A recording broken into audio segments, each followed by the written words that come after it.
Je donne maintenant la parole à Edem Eldem qui va avoir la tâche difficile de trouver des axes transversaux à ces domaines finalement bien distincts les uns des autres.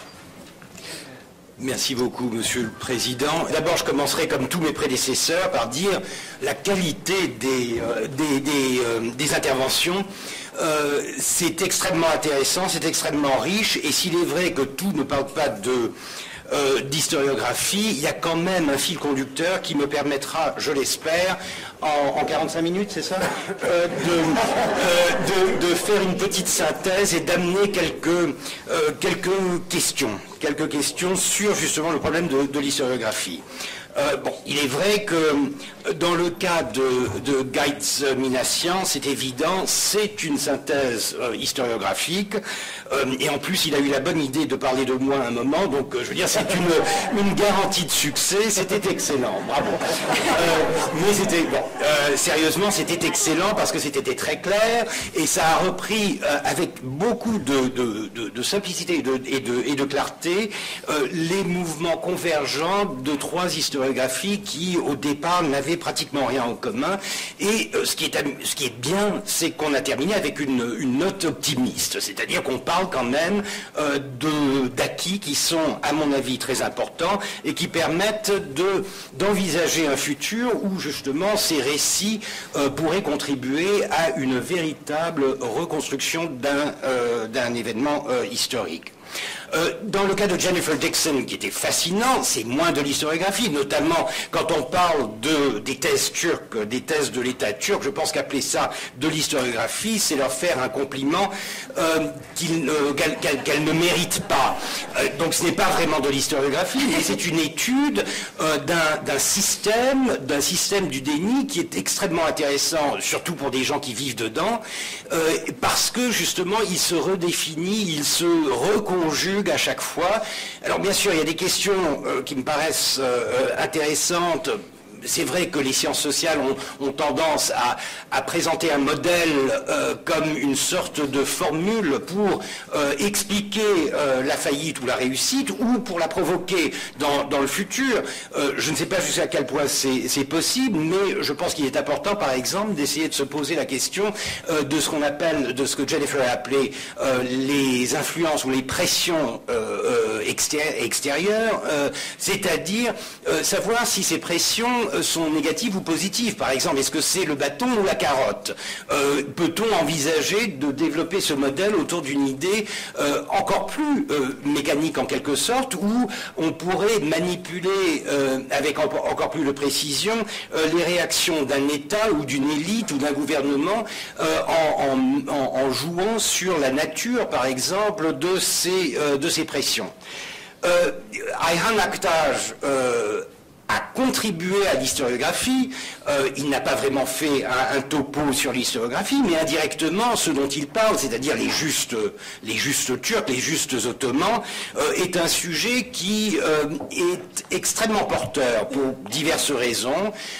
D'abord parce que ça permet de parler en bien, en quelque sorte, des Ottomans dans un contexte où ils sont généralement cités assez négativement. Alors bien sûr, ça peut faire penser à une sorte d'ambiguïté, une sorte d'apologie, mais non, puisque pour parler de juste, il faut qu'il y ait eu injustice, il faut qu'il y ait eu massacre, génocide, donc un peu à la manière du travail de mémoire qui a été fait par des gens comme Fethi Etchetin, c'est un apport humain, puisqu'il y a au centre de ce récit, il y a un homme, ce Mehmet Nesimi, qui représente en quelque sorte un choix moral, une prise de position qui va dans le sens justement de la reconnaissance en fait du génocide. Seulement, je retiendrai dans le cadre du bon Nesimi que c'est à demi juste. C'est-à-dire que Nesimi, en gros, si j'ai bien compris, s'insurge contre l'extermination ou la déportation des femmes et des enfants. Et connaissant ses sympathies pour le CUP, cela veut dire que les hommes pouvaient facilement passé à la trappe sans que Nessimi s'en inquiétât. Et il semble bien que là, il y a quelque chose de très intéressant, puisque on a tendance, et on l'a vu aujourd'hui, on a tendance à associer, avec raison dans beaucoup de cas, le génocide et les massacres à un acte sexuel, à une emprise sur la femme, sur le corps de la femme, etc. Mais il est vrai aussi qu'il y a un modèle de massacre ottoman au XIXe siècle, et on le retrouve dans les années 1890, on le retrouve en 1876, qui se souvient des Bulgares, n'est-ce pas? Et on le retrouve, et qu'est-ce qu'il a en commun? Il a en commun le fait qu'on épargne en général la population féminine et les enfants, et que l'on s'en prend uniquement aux hommes. C'est comme ça que même Bérard décrit les massacres de Constantinople en 1896. Donc c'est pour moi une piste très intéressante dans la direction d'une histoire des massacres, une histoire des massacres ottomans, mais dans une perspective comparatiste si possible, si nécessaire, qui, je crois, mériterait d'être faite pour essayer de comprendre s'il y a une typologie du massacre, s'il y a une sorte d'articulation de divers formats qui, dans des circonstances différentes, voient le jour dans des situations que nous nommons génocidaires. Donc, de ce point de vue, je pense que les justes et les demi-justes sont fort intéressants. Enfin, Stepan est en plein dans l'historiographie, puisqu'il parle justement d'un défaut, d'une myopie, d'un tropisme, d'une distorsion de l'historiographie turque, celui de la tendance à la culpabilisation, l'exclusion et ou la culpabilisation de l'élément non musulman et, a fortiori, des Arméniens dans le contexte de l'histoire économique ottomane, avec bien sûr à l'affiche le rôle un peu caricatural du comprador. C'est un sujet qui m'intéresse tout particulièrement parce que c'est quelque chose qui va au-delà de simplement la question du génocide, puisque c'est une remise en question de la manière dont nous voyons l'histoire économique et sociale ottomane au XVIIIe et au XIXe siècle jusqu'à la fin de l'Empire, et en fait pendant la République aussi. Et donc je reviendrai là-dessus, d'autant plus que, comme le président, je me suis tapé les 50 pages de l'article, avec beaucoup de plaisir. Bon. Maintenant, pour essayer de broder autour de ces quatre communications et essayer de ramener un peu la question de l'historiographie, je voudrais parler de certains points qui me paraissent intéressants, problématiques, et à qui il faut tordre le cou. Alors le premier, c'est le poids moral, sentimental, émotionnel de tout ce qui est génocide. Quelque chose qui, à mon avis, rend l'étude historique extrêmement difficile. J'en suis venu à me poser la question de savoir est-ce qu'on peut vraiment faire une histoire du génocide quand on entend ce qu'on entend, le discours de Jaurès ou bien les témoignages de tel ou tel, quand on parle et quand on cite des textes où on parle d'inhumanité. D'inhumanité, ce n'est pas vraiment un concept très facile à cerner historiquement. Donc il y a là le poids, si vous voulez, du pathos. Il y a un registre pathétique et un registre historique qui s'entrecoupent, qui se visitent, qui se nourrissent l'un de l'autre, mais je constate en général que le registre pathétique a tendance à dominer un peu le récit historique. Et ça, c'est un problème. On en a vu un exemple aujourd'hui, lorsque Vincent Duclerc a parlé de Bérard. Pour moi, ça a été un petit déclic parce que j'ai moi-même travaillé récemment sur Bérard dans le contexte des massacres de 1896. Vincent l'a appelé un historien ou bien quelqu'un faisant un travail d'historien à la recherche de la vérité. Je pense que ça n'est pas vraiment le cas. C'est un brûlot, je parle de la politique du sultan, c'est un brûlot dirigé contre Abdulhamid et contre Gabriel Panotto, le ministre des Affaires étrangères, donc c'est un écrit politique. Bérard est un journaliste, est un écrivain engagé. Ce qu'il raconte peut être moralement vrai, mais je ne prendrai pas ça vraiment comme une source historique, vraiment comme un témoignage historique. C'est un témoignage, et là je reprends l'expression qui a été utilisée par le président par le commentateur de la séance précédente, la perception. Oui, il y a là une perception qui est extrêmement importante, mais je pense que pour ces sources-là, il faut tout d'abord les recontextualiser, leur offrir la possibilité de s'historiciser dans un contexte un peu moins politisé pour essayer d'en tirer parti. Donc je pense que là, les historiens ont énormément de travail à faire pour ce qui est de, je ne dirais pas banaliser ou dédramatiser l'histoire, mais pour quand même essayer de faire la part entre ce qui est politiquement, idéologiquement ou pathétiquement extrêmement puissant et ce qui est historiquement significatif ou pas. Ce qui m'amène à la question des sources ottomanes. Les sources ottomanes sont sous-employées. Nous avons ici de très bons exemples de gens qui s'en sont servis. Taner en est un et Ayhan aussi. Mais les sources ottomanes sont en général sous-utilisées pour la bonne et simple raison qu'on ne leur fait pas confiance. C'est pas seulement l'inaccessibilité, ça aussi, la censure, l'inaccessibilité, mais c'est aussi qu'on part du principe que ces gens-là vont mentir. Surtout puisque le négationnisme turc se conjugue à travers ce que les Américains appellent si joliment « the smoking gun », c'est-à-dire la recherche de l'arme qui a tué. Or, on sait que ça n'est pas comme ça, mais cela crée une sorte d'illusion de ce positivisme utilisé par les négationnistes qui, du fait, décrédite les sources ottomanes. Or, pour en revenir à Bérard, je pense qu'il est intéressant, et c'est ce que j'ai essayé de faire dans un article, il est intéressant de mettre en contact le témoignage de Bérard avec d'autres, mais Bérard, il est quand même gros comme un camion, donc c'est... et puis, ce qu'on arrive à tirer des archives ottomanes. Les archives de la police. Et ce qu'on obtient des archives de la police, bien sûr, ce n'est pas 8000 morts, ce n'est pas 6000 morts, comme Bérard l'aurait voulu ou l'a dit, mais on obtient, à travers une documentation ottomane, la confirmation de ce qu'il y a eu au moins 1000 morts, contre à peine 10 côté musulman, ce qui déjà est la définition d'un massacre. Et ça, c'est un argument qui est beaucoup plus solide quand on veut s'attaquer justement au négationnisme et qu'on peut essayer de retourner les sources de l'Empire contre le déni qui lui-même prétend se servir de l'Empire pour prouver l'inexistence du génocide.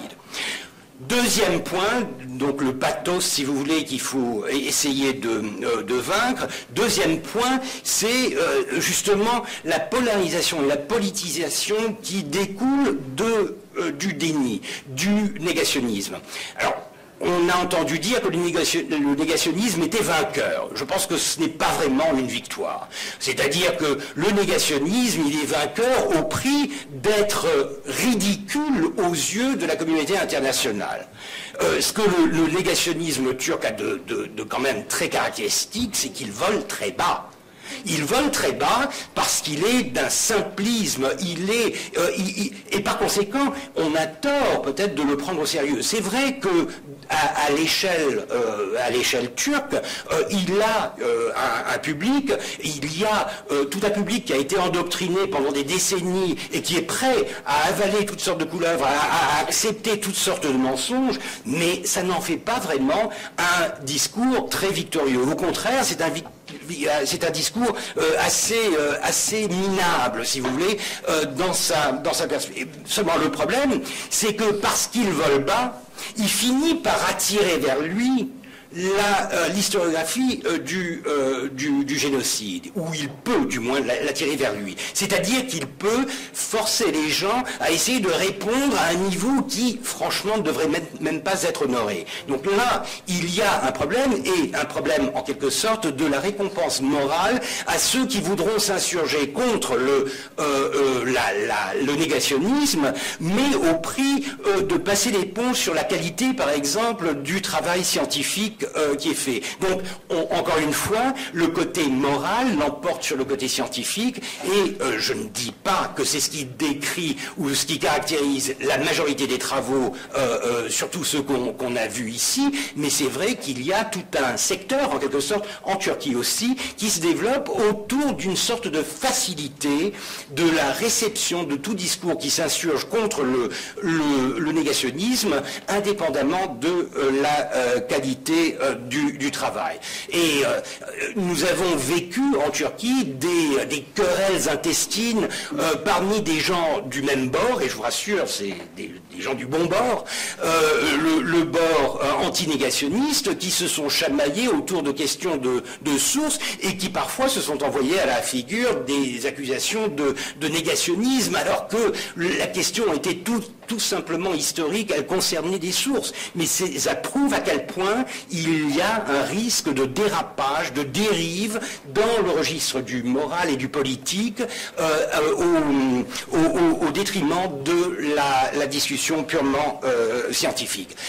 Maintenant, je conclurai plutôt avec un développement de ce que Stéphane a décrit si bien, c'est-à-dire cette distorsion historiographique turque du comprador minoritaire, etc., qui est, à mon avis, extrêmement bien ficelé. Il y a un point que je voudrais quand même remarquer, que je voudrais quand même présenter.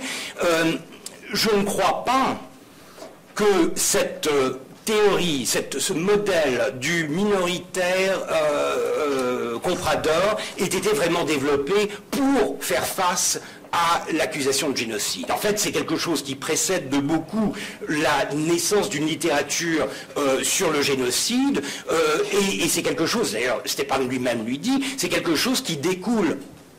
Il y a une veine qui le rattache jusqu'au nationalisme économique de filles marxisantes turques des années 60 et 70, sans vraiment penser au génocide, mais en réagissant tout simplement un peu à la manière du nationalisme turc, qui de toute façon définit les non-musulmans comme des étrangers, comme une cinquième colonne, comme quelque chose qui est un danger pour la survie de l'État et de la nation turque. Donc c'est un phénomène, Stéphane a parlé de monocausalité, ce n'est pas la seule cause, c'est-à-dire que ce n'est pas le génocide qui a causé le développement de cette vision. Au contraire, c'est quelque chose qui est venu, sur lequel le négationnisme est venu se greffer par la suite en trouvant un sol fertile, en quelque sorte, pour avancer la théorie de ça leur pendait au nez. They had it coming. Donc c'est quelque chose qui, à mon avis, est extrêmement important et qui définit une très grande partie de la production intellectuelle historique turque dans les années 60-70. Le terme minorité lui-même est un barbarisme, est un néologisme qui n'a pas sa place au XIXe siècle. C'est où tout le monde parlait de communauté, de millet ou de nation. Minorité est déjà une reconnaissance en quelque sorte de l'existence d'une nation, d'une vraie nation, et de nations et de groupuscules qui eux n'ont pas droit justement à cette reconnaissance comme nation, et qui ne sont que des minorités et qui doivent bien se tenir, sinon, bon. Et c'est quelque chose qui est encore très très très présent dans l'historiographie turque, doublé par le fait que la notion de minorité est souvent conçue comme non seulement des minorités locales, mais aussi des étrangers. Pour le turc moyen aujourd'hui, un Arménien n'est pas un turc, ce n'est pas un sujet. Ce qui, bien sûr, renvoie au problème de la perception du génocide comme étant un génocide, comme étant quelque chose qui a été commis non pas contre des nationaux, non pas contre des sujets, mais comme une guerre envers des étrangers, ce qui légitime la chose d'une manière tout à fait différente. Je voudrais profiter, rebondir en quelque sorte sur ce concept. Non, bien sûr, je termine. Ça aussi, comme tous mes prédécesseurs, je promets de terminer quand bon. Non, je termine vraiment, c'est-à-dire que je vais terminer sur un produit récent qui appartient un peu à cette historiographie et qui est encore plus sournois. C'est le mythe du bon arménien. Le mythe du bon arménien, l'arménien utile.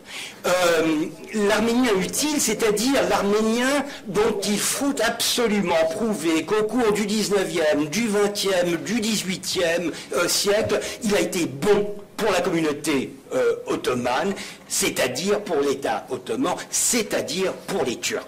Alors ça va chercher dans des volumes consacrés aux Arméniens dans la médecine, l'architecture, la photographie, etc. Alors le problème, c'est qu'il y a toujours du vrai, même dans les mythes, même dans cette construction historiographique, il y a du vrai, et pour cela je retiendrai ce que Stéphane a dit, je suis tout à fait d'accord, c'est que c'est une communauté qui a été privée de pouvoir politique et poussée, par conséquent, un peu comme les Juifs en Europe médiévale, poussés dans des rôles économiques qui étaient utiles à l'élite, d'où les prêteurs, etc. Mais le mythe du bon arménien est quelque chose de très dérangeant parce que il se rapporte à cette histoire de loyauté. Millet Sadka, la nation loyale, c'est une forme de rappel de ce que les Arméniens, s'ils étaient restés loyaux à la nation ottomane, n'auraient pas été massacrés, n'auraient pas eu ce qui leur pendait au nez. Et par conséquent, et c'est un discours qui malheureusement est tellement sournois qu'il est repris même par la communauté arménienne, c'est-à-dire qu'on s'évertue à prouver qu'on a été de bons ottomans. Alors que, est-ce qu'un voleur arménien, est-ce qu'un violeur arménien, est-ce qu'un crétin arménien mérite d'être massacré? Ça paraît drôle, mais en fait, c'est le texte sous-jacent et qui, à mon avis, fausse complètement la donne et qui part tout à fait dans le sens de ce que Stéphane a décrit. Et c'est quelque chose qui est très, très, très puissant en ce moment en Turquie. Et je terminerai vraiment avec cela. Merci beaucoup. Il y a pas mal de questions. Honneur aux dames, et en plus c'est elle qui a le plus de questions, à Jennifer Dixon, et beaucoup de questions sur pourquoi avoir choisi le Japon, pourquoi avoir choisi le Japon alors que le Japon est sorti d'une défaite, pourquoi avoir choisi le Japon... oui, non, mais c'est différent, mais c'est quand même sur le Japon.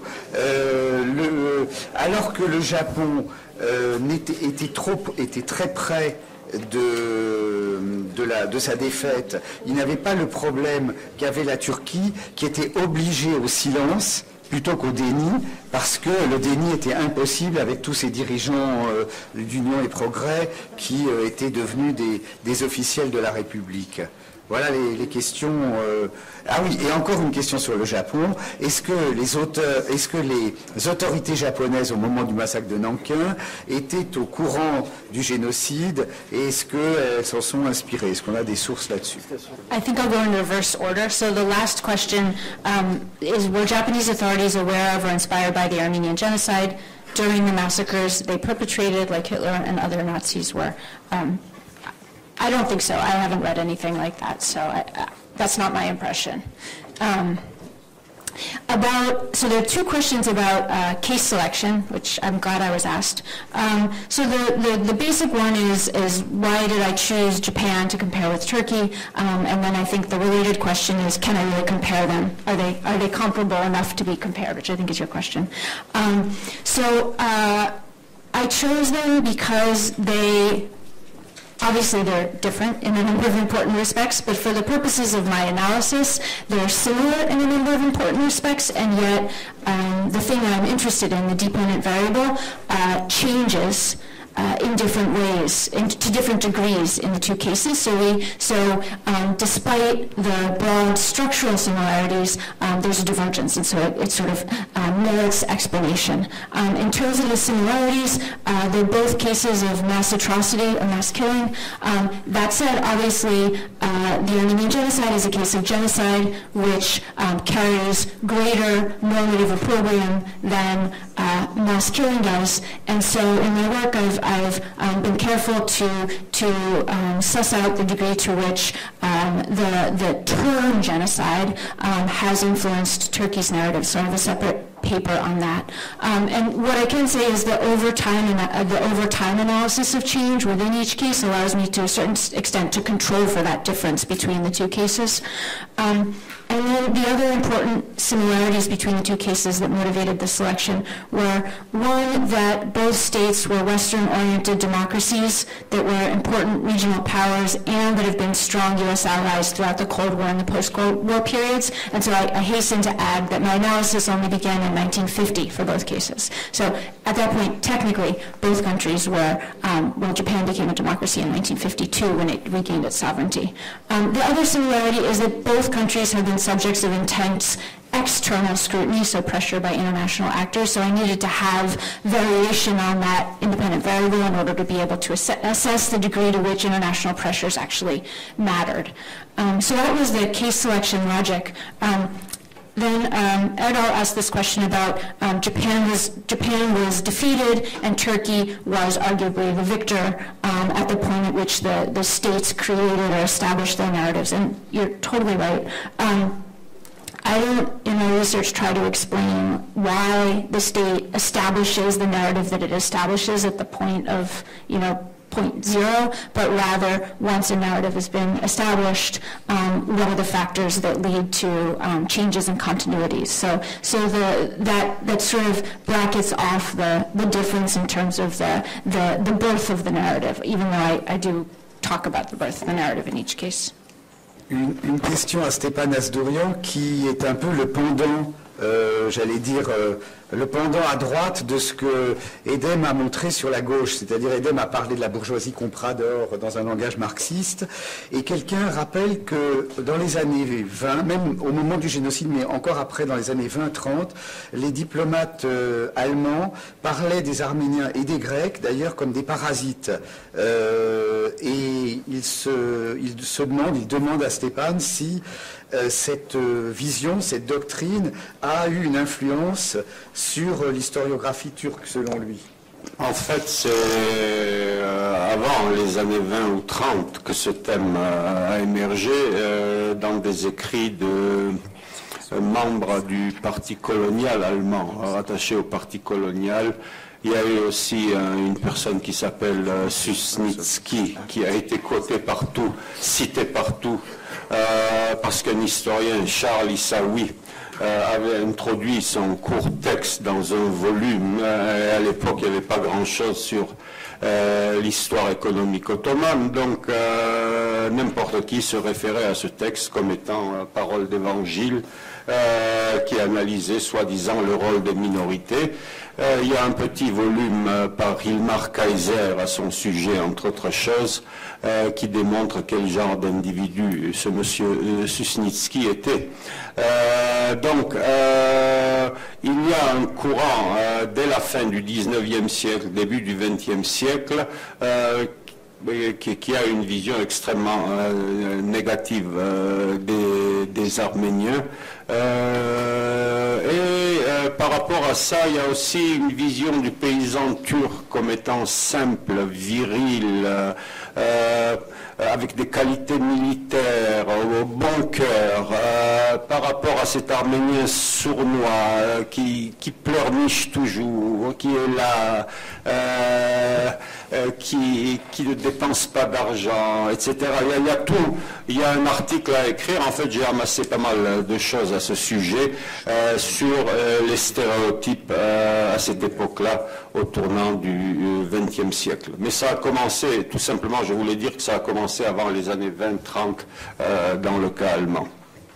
Une question à Geiss qui a dit que les travaux historiques sur le génocide en Arménie sont plus influencés ou plus vulnérables à la politique.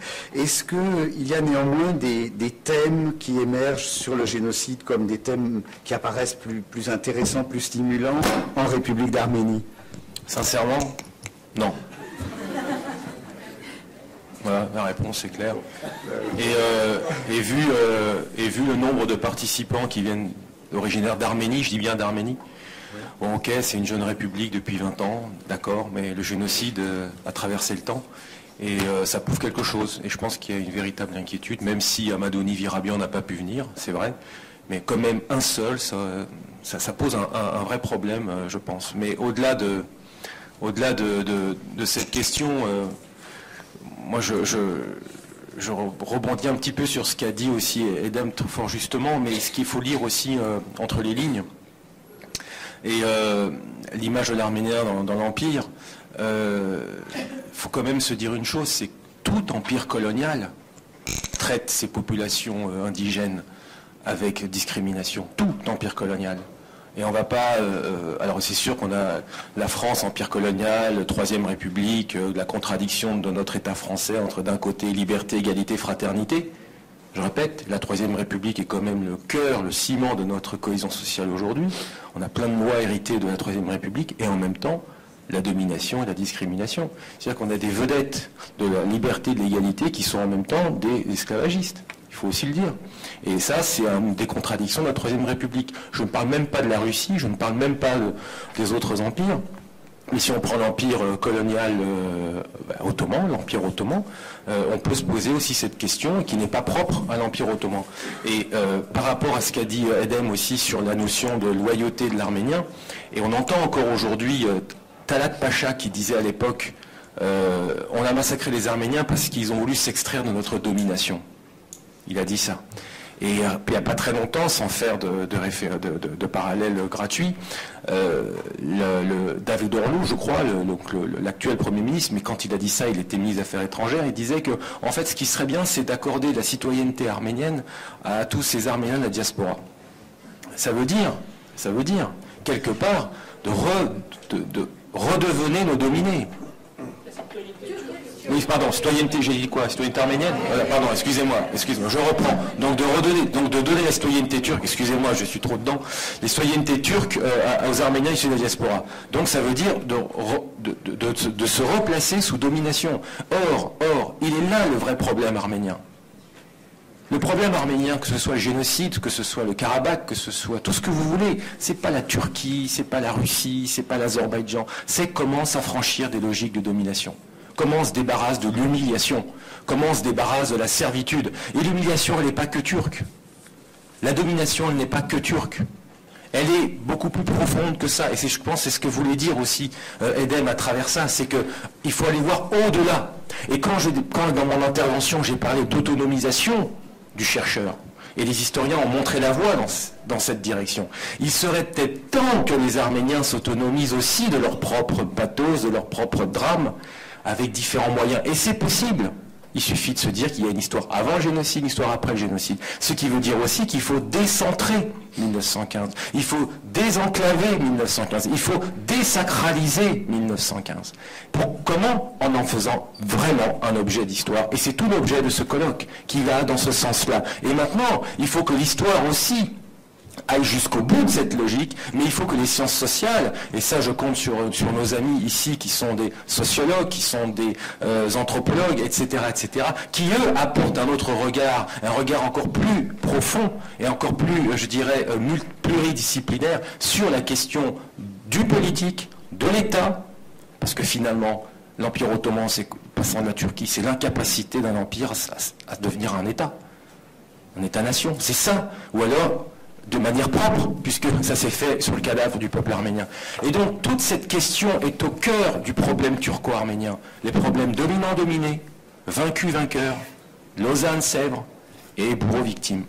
Mais encore une fois, les Arméniens, je le dis sincèrement et je l'ai écrit, il y a à mon avis, trois choses à faire, à entreprendre, à amorcer. Le premier effort est un effort d'universalisation, se dire que l'histoire arménienne, c'est ce que j'ai essayé de faire dans mon intervention, appartient à l'histoire universelle. Il n'y a pas d'arménocentrisme. Il faut arrêter de croire que tout tourne autour des Arméniens. Comme s'il n'y avait pas de facteur étranger à l'histoire arménienne qui expliquerait la situation des Arméniens. Le deuxième effort à faire, c'est un effort d'autonomisation. C'est-à-dire que moi, en tant qu'individu, je dois reprendre possession de mon je et je dois m'autonomiser, pas uniquement en tant que chercheur, je ne vais pas répéter, mais aussi en tant qu'individu. Et troisième effort à fournir, c'est un effort d'objectivation. Il faut arrêter de mettre la responsabilité de tout sur les étrangers, qu'ils soient turcs, russes, azerbaïdjanais, etc., etc. Il y a aussi à un moment donné la question des élites et des responsabilités à l'intérieur du moule arménien. Et qui doit rendre des comptes aux Arméniens? Personne. Ni l'État, ni l'Église, ni les partis, personne. Et ça fait des siècles que ça dure. Pourquoi? Parce qu'il n'y a pas de tradition d'État et qu'il n'y a pas de contrat social entre l'État et la société. Et il est là le vrai problème aussi, c'est qu'on ne peut pas créer une dynamique, on ne peut pas créer quelque chose de nouveau lorsqu'il n'y a pas de contrat social. Et c'est cette question-là sur laquelle j'insisterai. Les Arméniens ne doivent pas se dire qu'ils doivent être toujours du côté des victimes de l'histoire. Il faut arrêter de dire que les Arméniens doivent toujours être du côté des mutilés de l'histoire. Et je finirai par un petit mot sur le rapport histoire et mémoire. La mémoire est une servitude. Je finis. Oh non, je finis. La mémoire est une servitude, la mémoire est une domination, la mémoire est une culpabilisation. L'histoire est une libération, l'histoire est une responsabilisation, l'histoire est une maturation. Si on réfléchit à ça, on sort de la mémoire et on rentre vraiment dans l'histoire. Ça ne veut pas dire qu'il faut abandonner la mémoire, ça veut juste dire que priorité quand même aux sciences sociales. Merci. Nous avons appliqué au moins le premier commandement de Gait, c'est-à-dire décentrer un petit peu en nous retournant vers les justes turcs. Il y a des questions pour Ayhan. Comment avez-vous mené votre recherche? D'autant que en Turquie, il y a plutôt la négation et le silence. Donc comment est-il possible d'obtenir des discours de la part des descendants des justes? Et puis la question sur les profils de ces justes, est-ce que d'abord il y a d'autres bureaucrates humanistes?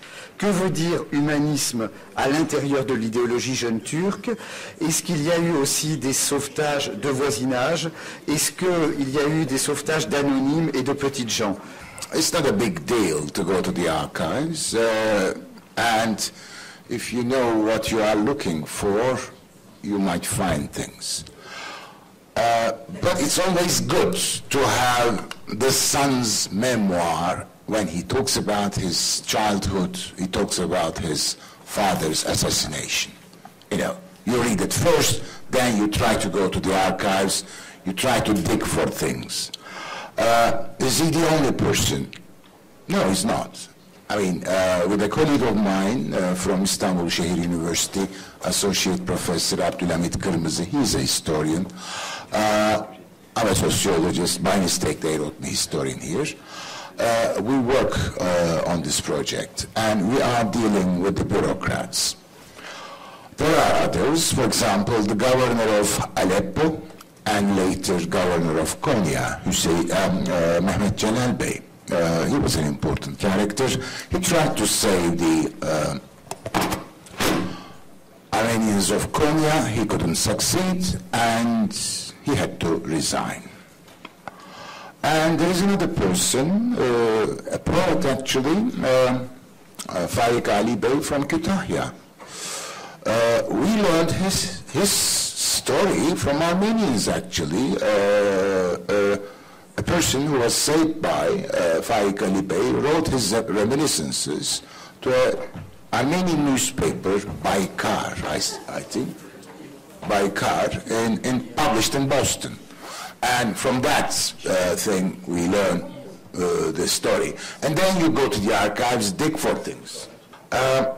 What is to be a humanist? You know, you can be a humanist in every society. Under the regime of Stalin, you can be a humanist. There's no problem with that. And my colleague at HEM is right. He's saying half-righteous. Yes, probably you say Nesimi Bey didn't mind the deportation of Dashnaks or other political personalities, if ever existed in that small locality called Lice. I don't know, but he wouldn't mind, because They were thought to be, dangerous elements, collaborators with the Russian army, blah, blah, blah. But when it comes to the old men, when it comes to the children and women, he said, no, what is this? These are the methods of Genghis Khan. I cannot do that. And the interesting thing is the memory. Yeah, you're right about the memory. Memory could be a prison.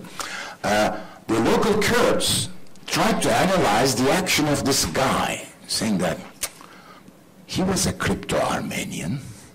That's why he's saved. This is interesting.